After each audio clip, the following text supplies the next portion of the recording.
6 milhões de pessoas morreram em todo o planeta em decorrência da Covid-19, que completou 2 anos desde que foi decretada como pandemia pela Organização Mundial da Saúde. No Brasil, foram 654 mil mortes provocadas pela doença, sendo que em Patos de Minas, 581 pessoas faleceram desde que a pandemia começou. Aqui no Brasil, a gente tomou as devidas precauções, né? Então aqui teve lockdown, fecharam tudo, pararam a escola, pararam tudo. E a gente tinha um problema muito sério aqui, que é de logística, né? Então a gente não conseguia testar todo mundo, a gente não conseguia fazer vigilância, a gente não conseguia saber o número real de casos, né? Então deu uma impressão de que a primeira onda, o vírus não era tão severo, né? As medidas sanitárias e o distanciamento social foram decisões cruciais tomadas pela OMS. A adoção das máscaras de proteção e a constante higienização das mãos se tornou um hábito global no combate ao coronavírus. Em Patos de Minas, a criação do hospital de campanha foi uma das alternativas para desafogar o sistema hospitalar e acolher os enfermos. Ao fim de 2020, quando a doença parecia abrandar, as medidas foram sendo deixadas de lado e o surgimento da variante Gama deu início à segunda onda da Covid-19 no país. O pico de morte e pico de infecção até então era devido à Gama, né?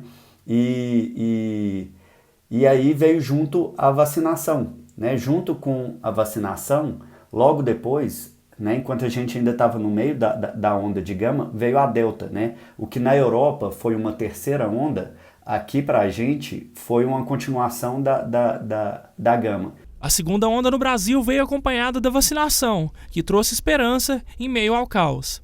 E quando o número de vacinados com as 2 doses estava prestes a se concluir, surge a variante Ômicron, altamente infecciosa, porém com consequências menos agravantes. Então, daqui para frente, com uma população vacinada, a gente tende a ter picos, né? Surtos.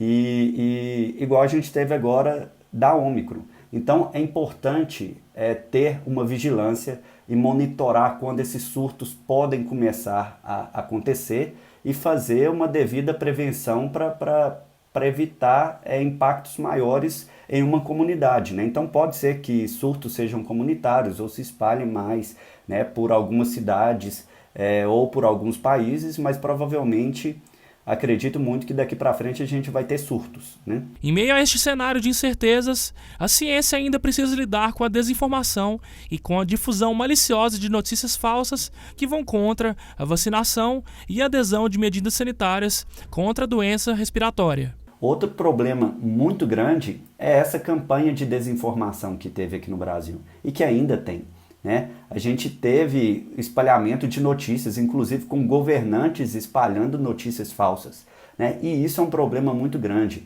porque isso desorienta a população. E uma população desorientada, ela não resolve o problema como um todo.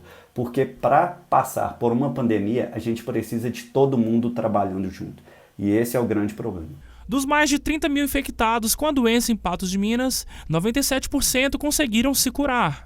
Mesmo com a recente liberação do uso de máscaras no município, ainda é preciso ficar de olho em sintomas gripais e continuar mantendo os cuidados. Com o declínio do número de casos, a pandemia da Covid-19 no Brasil está prestes a ser considerada como uma endemia, o que não significa que a doença irá desaparecer, e sim se tornar algo que se manifesta de maneira previsível e mais controlada.